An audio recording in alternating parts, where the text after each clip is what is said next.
ప్రేమలు మా తండ్రి కృపదలైనా ఉదయకాల సమయంలో భాషకి వస్తున్నాం ప్రభా. నిజంగా కలవసులో మీరు కాల్చినట్టు బట్టి నా పాపం కలిగి బయటపడుతున్నాను. నేను విశ్వాసం వచ్చినప్పుడు నీకు మందిగా చేస్తున్నాను. వృద్ధి నుంచి తప్పించిన, పాదాల నుంచి తప్పించినాను కొన్నాను.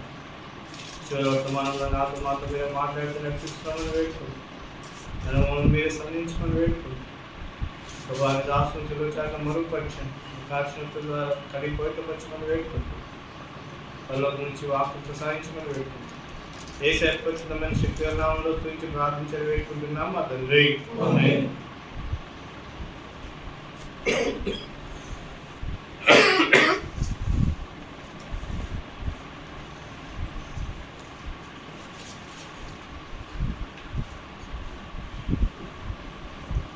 చివరి వర్తమానంగా ప్రభు సేవలో పలికిన 7 మాటలు చూసుకొని గ్రహించుకుంటాం.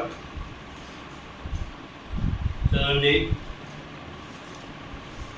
మొదటి మాట లూకా సువార్త 23వ అధ్యాయము. Luke gospel chapter 23 verse 34. లూకా సువార్త 23వ అధ్యాయము 34వ వచనం. తండ్రి చదవండి. ఎవరైనా తీసిన వారు గట్టిగా బిగ్గరగా చదవండి. యేసు తండ్రి వీరేమి చేయుచున్నారో వీరెరుగరు కనుక వీరిని క్షమించమని చెప్పాను. కాబట్టి చాలండి. తండ్రి వీరేమి చేయుచున్నారో వీరు ఎరుగరు. కాబట్టి ఎప్పుడైతే పాపంలో ఉన్నారో, లోకంలో ఉన్నారు, దుష్టత్వంలో ఉన్నారు, దైవత్వం అనేది మానవుడికి అర్థం కాదు. Chapter 53 verse 12. యెషయా గ్రంథం 53వ అధ్యాయం 12వ వచనం. Book of Isaiah chapter 53 verse 12. 53వ అధ్యాయం 12వ వచనం. కావున గొప్ప వారితో నేను అతనికి పాలు పంచిపెట్టదును, గనులతో కలిసి అతడి కొలసను విభాజించుకును. ఏలైనగా మరణం నొందినట్లు అతడు తన ప్రాణమును దారపోసెను. అతిక్రమం చేయవారిలో ఎంచబడిన వాడు ఆయన. అనేక పాపం భరించుచు తిరుగుబాటు చేసిన వారిని గురించి విజ్ఞాపన చేసింది. కాబట్టి book of Isaiah chapter 53 verse 12. మన ప్రభు ఎలాంటి వాడంట? చివరి మాట, తిరుగుబాటు చేసిన వారిని గురించి విజ్ఞాపన చేస్తున్నారు. ఎలాంటి వాళ్ళు తిరుగుబాటు చేస్తున్నారు? కీర్తనకాడు 22వ కీర్తన, కీర్తనలు 22వ కీర్తన 12వ వచనం. కీర్తనలు 22:12. వృషభములు అనేకములు నన్ను చుట్టుకొని ఉన్నవి. చాలా వృషభములు అనేకములు నన్ను చుట్టుకొని ఉన్నవి. తర్వాత బాషాను దేశపు బలమైన వృషభములు నన్ను ఆవరించున్నవి.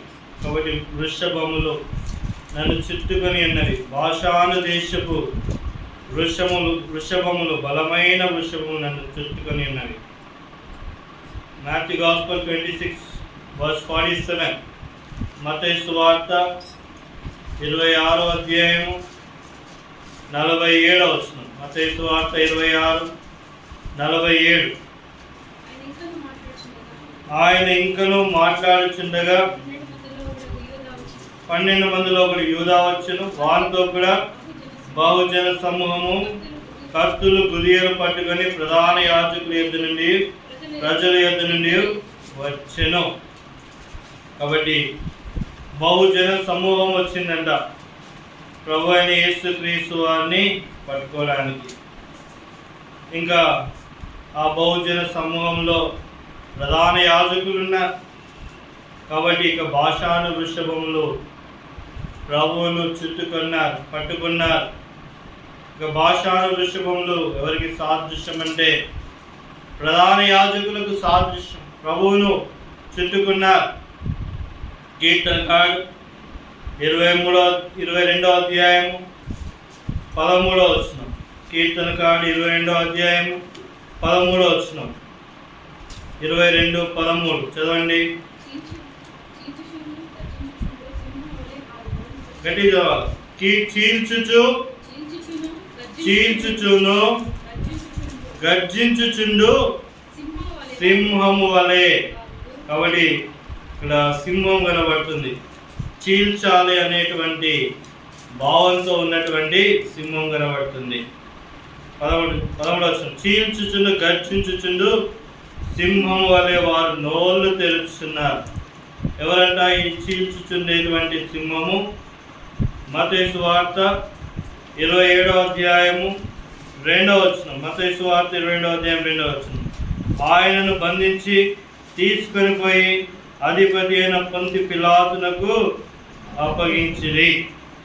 కాబట్టి పిలాతుకు అప్పగించినారు. పిలాతు ఇప్పుడు సింహం స్థానంలో ఉన్నాడు.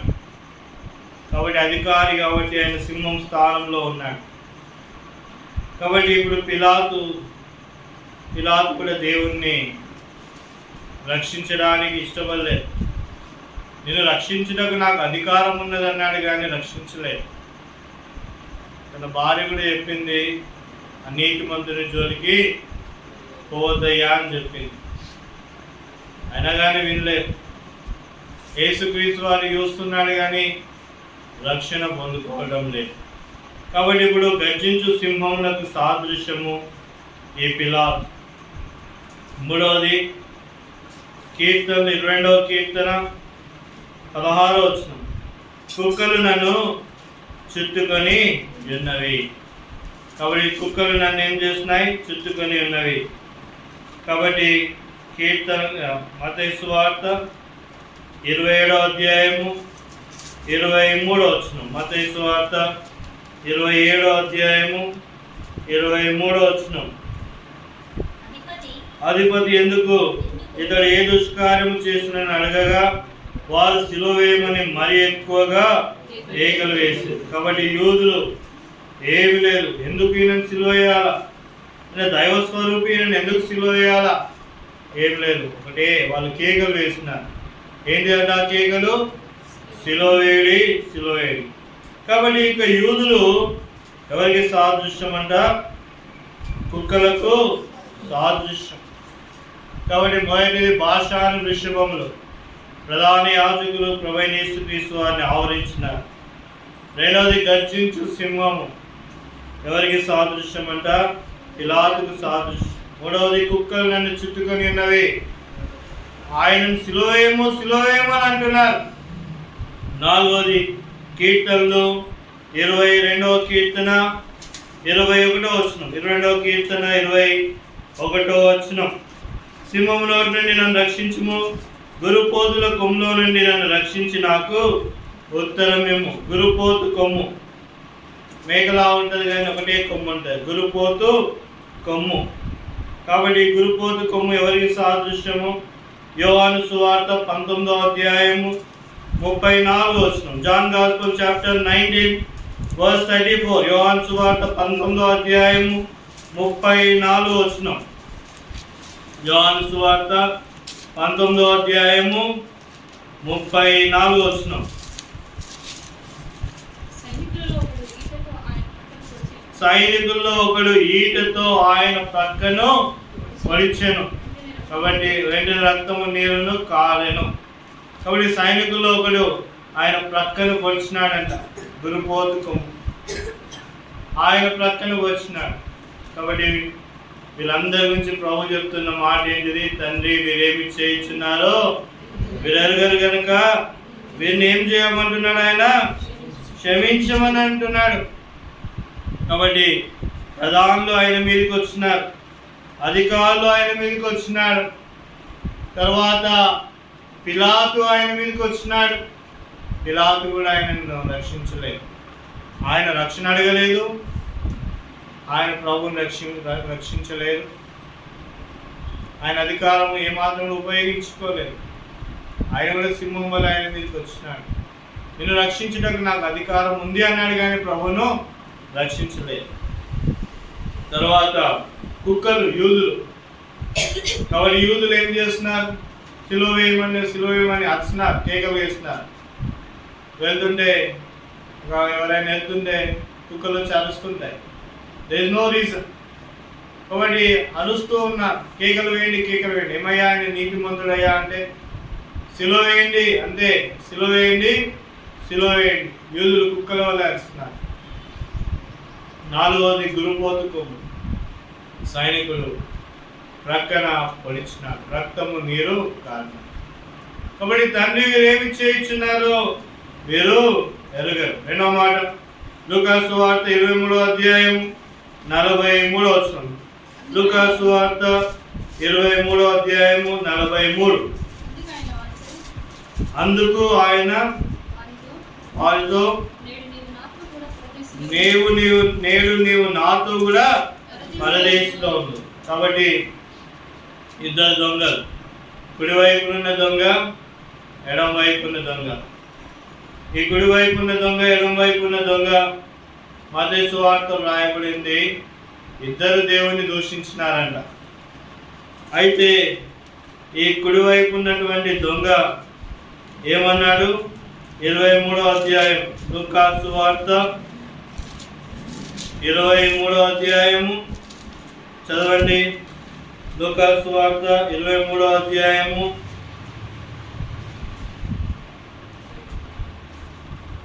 42వ వచనం. ఆయనను చూచి యేసు నీవు నీ రాజ్యంలోనికి వచ్చినప్పుడు నన్ను జ్ఞాపకము చేసుకొను మనను. ఒకటే మాట అన్నాడు. మరి ఈయన మాతో కూడా సిలువ వేసినాడు, ఈయన కూడా తప్పు చేసినాడు అనుకున్నాడు. ఎవరు? కుడివైపున్న దొంగ. దేవునిలో ఆయన కూడా వెతుకులాడినాడు, దోషాలు వెతుకులాడినాడు. ఎవరు? కుడివైపున్న దొంగ వెతుకులాడినాడు, ఎడం వైపున్న దొంగ వెతుకులాడినాడు. ఎడం వైపున్న దొంగ పరదేశం పోలేదు. కుడివైపున్న దొంగ ఏం చేస్తున్నాడు? నీవు నీ రాజ్యంలోకి వచ్చినప్పుడు ఆయన జ్ఞాపకం చేసుకో అంటే ఆయన పాపి అని ఒప్పుకున్నాడు. నేనే చేస్తున్నాను తప్పు, కాబట్టి నాకు ఈ శిక్ష కరెక్టే, కానీ ఈయన ఏ తప్పు చేయలేదు, ఈయన శిక్షింపబడుతున్నాడని బాధపడినాడు.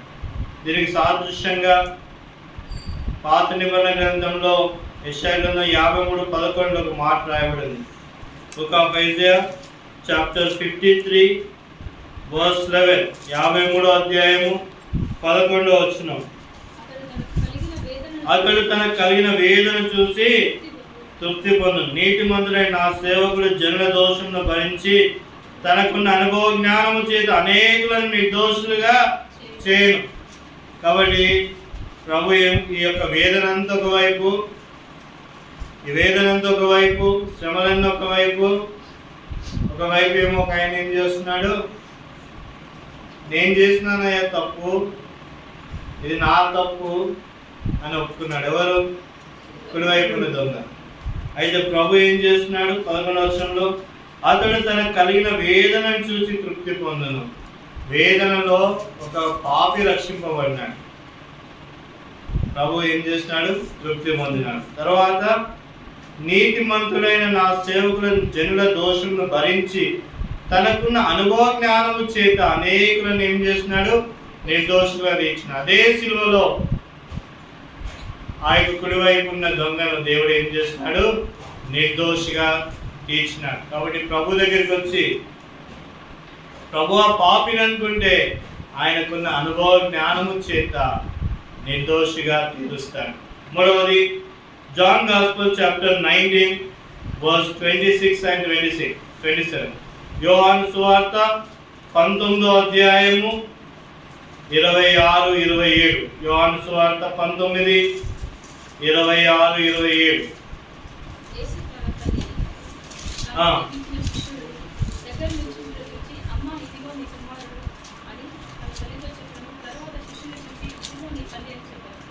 కాబట్టి ఇక్కడ యేసు తన తల్లియు తాను ప్రేమించిన శిష్యుడు ఎవరు?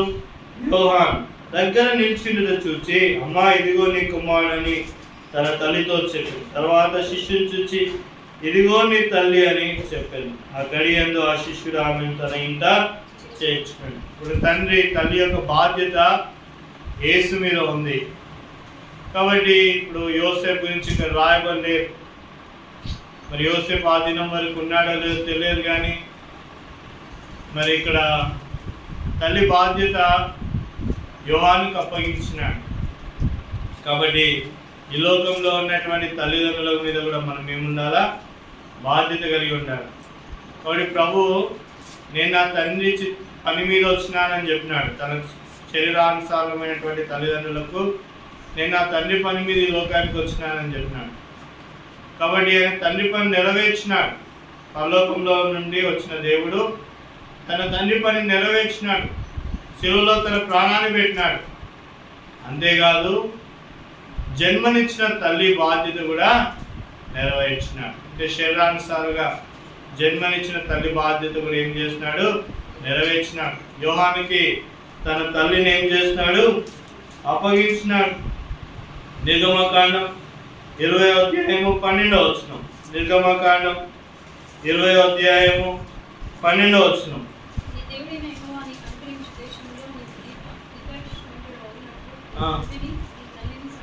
దీర్ఘాయుష్మంతుడు అగినట్లు. ఏం కావాలంట? మనము దీర్ఘాయుష్మంతులం కావాలి. అప్పుడు ఏం చేయాలా? నీ తండ్రిని నీ తల్లిని ఏం చేయాలా? సన్మానించాలి. కాబట్టి వృద్ధుల దగ్గరికి వెళ్తే ఎవరైనా ఏడుస్తుంటారు.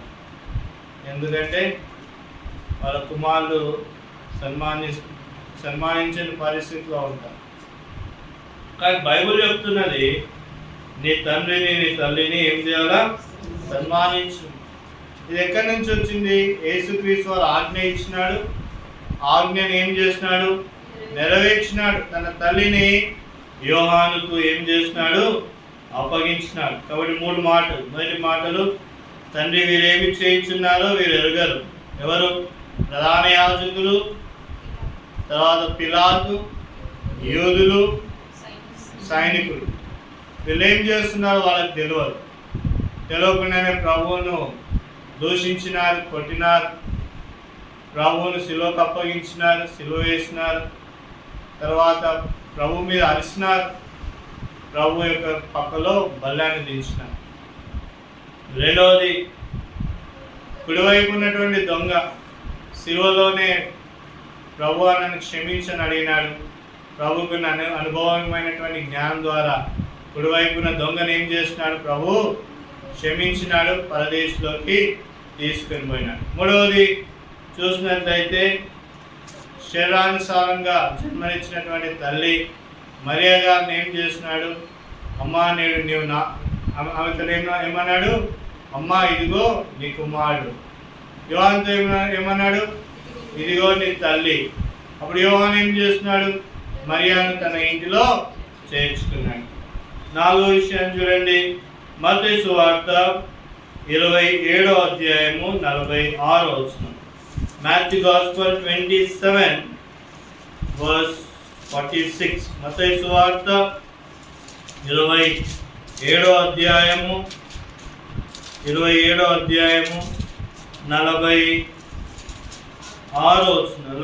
వచనం. ఇంచుమించు 3 గంటలప్పుడు యేసు ఏలీ ఏలీ లామా సబక్తాని అని బిగ్గరగా కేక వేశాడు. ఆ మాటకు నా దేవా నన్ను ఎందుకు చేయి విడిచితివని అర్థం. కాబట్టి ప్రభు కేక వేసినాడు, ఏలీ ఏలీ లామా సబక్తాని. ఈ మాట మార్కు సువార్త 15వ అధ్యాయం 34వ వచనంలో కూడా రాయబడి ఉంది. మార్కు సువార్త 15వ అధ్యాయము 34వ వచనం. 3 గంటలకు యేసు ఏలోయి ఏలోయి లామా సబక్తాని అని బిగ్గరగా కేక వేశాను. ఆ మాటకు నా దేవా నన్ను ఎందుకు విడిచితివని అర్థం. కాబట్టి ఎందుకు విడిచినాడు దేవుడు? యేసుక్రీస్తు వారి చెయ్యి సమస్త మానవాళి యొక్క పాపము యేసుక్రీస్తు మీద బదిలీ చేయబడింది. కాబట్టి ప్రభువైన యేసుక్రీస్తు వారి మీద సమస్త మానవాళి యొక్క పాపము బదిలీ చేయబడిన దాన్ని బట్టి ప్రభు శాపగ్రాహి అయినాడు. పాపము దేవుని మీదకి వెళ్ళిపోయింది, ప్రభువైన యేసుక్రీస్తు వారి మీదకి వెళ్ళింది. కాబట్టి నీతిమంతుడైనటువంటి దేవుడు పాపమును భరించలేడు. పాపంతో సహవాసం చేయలేడు. పాపమున్న చోట తండ్రి ఉండలేడు. కుమారుడు శరీరంలో ఉన్నాడు కాబట్టి పాపాన్ని భరించినాడు, నిందలు భరించినాడు. తండ్రి మాత్రం పాపము భరించలేదు. యేసుక్రీస్తు వారు శాపగ్రాహి అయినాడు. శాపగ్రాహి అయిన దాన్ని బట్టి ఇప్పుడు ఏం చేయబడినాడు?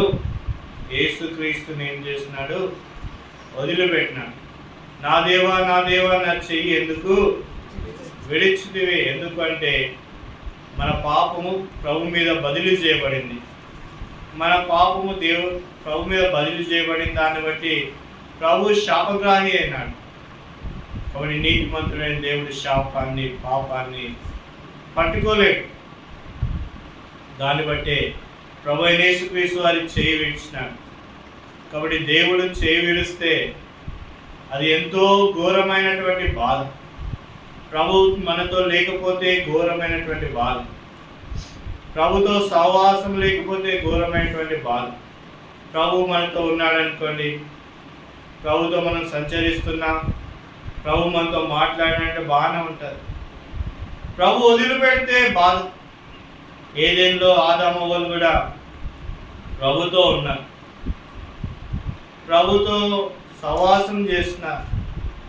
ఒకనాడు సాతాను వచ్చింది. 3వ అధ్యాయము 1వ వచనం. ఆదికాండము 3వ అధ్యాయము 1వ వచనం. ఆదికాండం 3వ అధ్యాయము 1వ వచనం.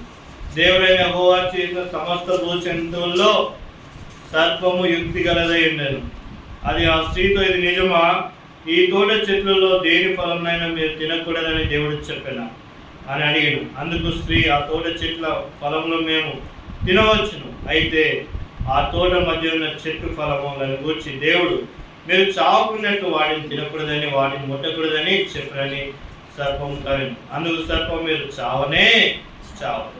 మీరు వాటిని తినుదినమున మీరు కన్నులు తెరవబడిననియు, మీరు మంచి చెడ్లను ఎరిగిన వారే దేవతల వలె ఉందిరని దేవునికి తెలియనని స్త్రీతో చెప్పారు. కాబట్టి సాతాను ఆదామును మోసం చేసినాడు. దేవునితో ఉన్నప్పటి వరకు బాగానే ఉన్నారు. ఎప్పుడైతే సాతానుతో కలుసుకున్నారో ఏమైపోయినది? 3వ అధ్యాయం 24. ఆదికాండం 3వ అధ్యాయం 24. అప్పుడు ఆయన ఆదామును వెళ్ళగొట్టి ఏదైనా తోటకు తూర్పు దిగిన కెరూబులను జీవవృక్షంలో మార్పును కాల్చుటకు ఇటు అటు తిరుగు కట్టు జ్వాలను నిలబెట్టింది. కాబట్టి పాపం చేసిన సాతాను మాట విన్నారు. పాపం లోపలికి ప్రవేశించింది. అప్పుడు మహిమావస్త్రంలో ఉన్నవారు కన్నులు తెరవబడతాయని సాతాను చెప్తే దిగంబరులు అయిపోయినారు. మహిమావస్త్రాన్ని కోల్పోయినా వారి యొక్క ఆ యొక్క దిగంబరత్వాన్ని, పాపం యొక్క దిగంబరత్వాన్ని బట్టి ప్రభు సిలువలో తన వస్త్రాన్ని కోల్పోతూ వచ్చినారు. తన వస్త్రాన్ని పంచుకుంటూ వచ్చినారు, చీట్లు వేసినారు. ప్రభుకు ఉన్నటువంటి తెల్లని వస్త్రాన్ని వాళ్ళు పంచుకుంటూ వచ్చినారు. కాబట్టి దానికన్నా ఘోరమైనటువంటి అవమానం ఉండదు. ఒక వ్యక్తి నిలబెట్టి కొట్టిన ఒక అవమానం, ఉమ్మివేస్తే ఒక అవమానం, దుర్భాషలు ఆడితే ఒక అవమానం, ఆ వ్యక్తి వస్త్రాన్ని తీసివేస్తే ఇంకా ఘోరమైనటువంటి అవమానం.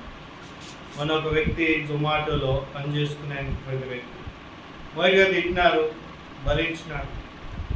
తర్వాత కొట్టారు, భరించినాడు. మూడవదైన వస్త్రాలను తిప్పి నిలబెట్టినాడు. అవమానాన్ని తట్టుకోలేక చనిపోయినాడు. కానీ ప్రభు నీ విషయమై నా విషయమై ఆ కలువరి శిలువలో తన వస్త్రాన్ని తీసివేసినాడు. రిక్తుడు ఆయనని మాట రాయబడింది. కాబట్టి ఇవంతా ఒక ఎత్తు అయితే, దేవాతి దేవుడు క్రీస్తు యొక్క చేయిని ఏం చేసినాడంట? విడనాడినాడు. ఎందుకు విడనాడినాడు? పాపము బదిలీ చేయబడింది. ఎవరి మీద బదిలీ చేయబడింది? జీసస్ మీదకి, యేసుక్రీస్తు వారి మీదకి పాపం బదిలీ చేయబడినప్పుడు తండ్రి కుమారుని చేయి వదిలిపెట్టాడు. కాబట్టి ఆ విధంగానే ఆదాము అవ్వలోకి పాపం ప్రవేశింపబడినప్పుడు వారిని కూడా ఏదెన్లో నుంచి ఏం చేసినాడు? పంపివేసినాడు. ఎన్నో శోధనలు, వేదనలు, బాధలు వాళ్ళు పొందుకుంటూ వచ్చినారు. 5వ విషయం చూస్తే యోహాను సువార్త 19వ అధ్యాయము 28వ వచనం. John gospel chapter 19 verse 28. యోహాను సువార్త 19వ అధ్యాయము 28వ వచనం. అటు తర్వాత సమస్తమును అప్పటికి సమాప్తమైనదని యేసు ఎరిగి లేఖనం నెరవేరినట్లు నేను దప్పికొనుచున్నాను అనెను. కాబట్టి లేఖనము నెరవేరినట్టు ఆయన ఏమన్నాడు? నాకు దాహమైంది, దప్పికొనుచున్నాను.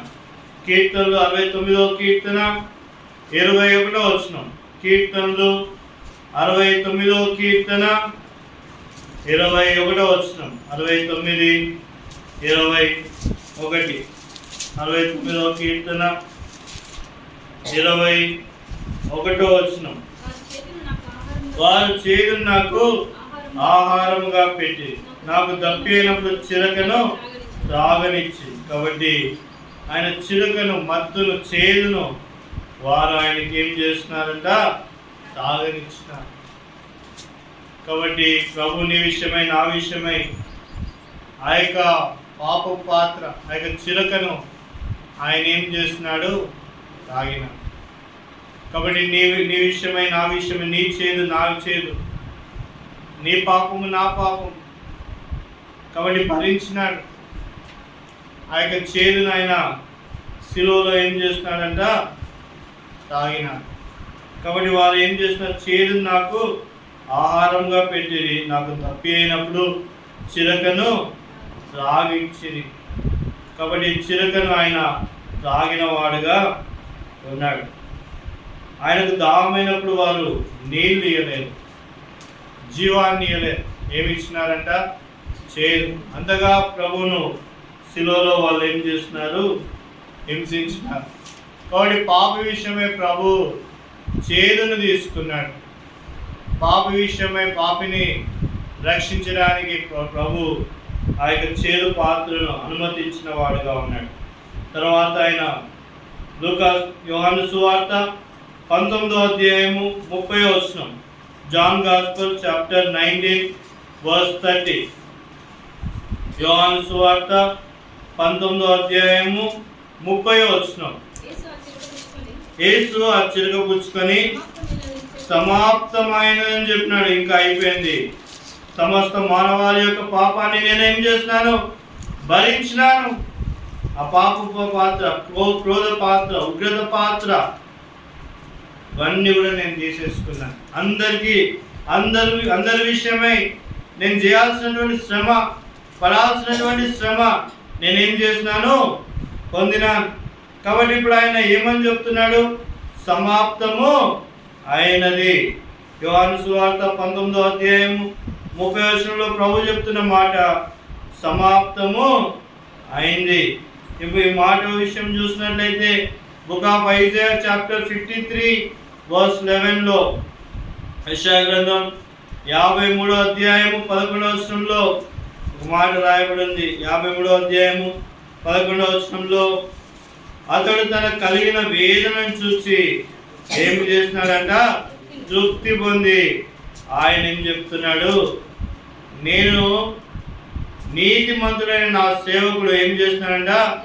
జనుల దోషమును భరించినాడు, జనుల పాపాన్ని భరించినాడు, క్రోధ పాత్రను, పాప పాత్రను ఆయన తీసుకున్నాడు, చేదును తీసుకున్నాడు. కాబట్టి ఇప్పుడు ఆయన చెప్తున్న మాట ఏంటిదంట? సమాప్తము అయింది. నేను చేయాల్సింది అంతా కూడా నేనేం చేస్తున్నాను? చేస్తాను. చివరి మాట లూకా సువార్త 23వ అధ్యాయము 46వ వచనం. John gospel, Luke gospel chapter 23 verse 46. లూకా సువార్త 23వ అధ్యాయము 46వ వచనం. 23వ అధ్యాయము 46వ వచనం. అప్పుడు యేసు గొప్ప శబ్దముతో కేక వేసి, తండ్రి నీ చేతికి నా ఆత్మను అప్పగించుకొనుచున్నాను అనెను. ఆయన ఇలాగూ చెప్పి ప్రాణము విడిచెను. కాబట్టి ప్రభు చేయాల్సినటువంటి సమస్తాన్ని కూడా చేసిన వాడుగా ఉన్నాడు. శిలువలో ఆయన తన ప్రాణాన్ని పెట్టినాడు. తన ఆత్మను ప్రభుకి ఏం చేస్తున్నాడు? అప్పగించుకున్నాడు. కీర్తనకారుడు 31వ కీర్తన 5వ వచనం. కీర్తనకారుడు 31వ కీర్తన 5వ వచనం. 31వ కీర్తన 5వ వచనం.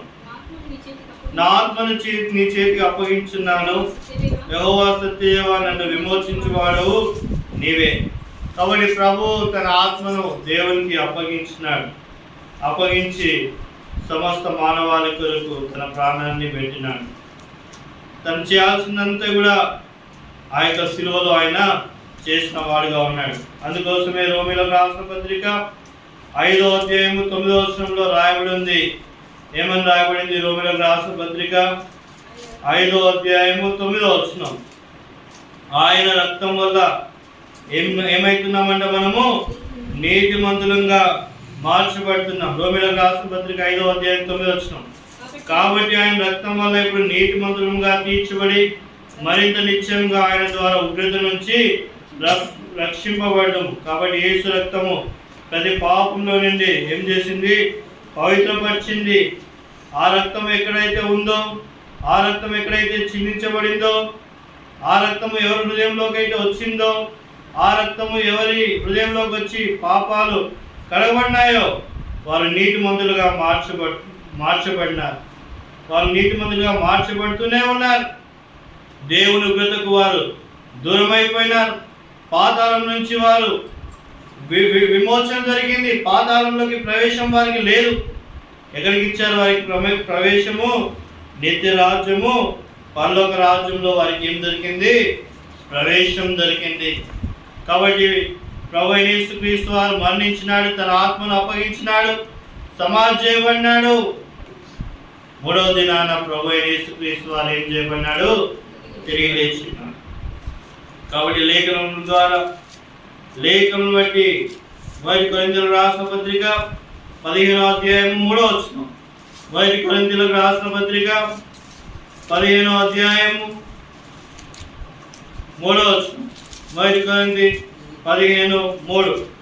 నాకేమన్నా ఉపదేశం మొదట మీకు అప్పగించుదుని, అదేమనగా లేఖనం ప్రకారం క్రీస్తు మన పాపం నిమిత్తం మృతి పొందెను, సమాధి చేయబడెను, లేఖనం ప్రకారం 3వ దినమున లేపబడెను. ప్రభువైన యేసుక్రీస్తు వారు లేఖనం ప్రకారం 3వ దినాన తిరిగి లేచినాడు.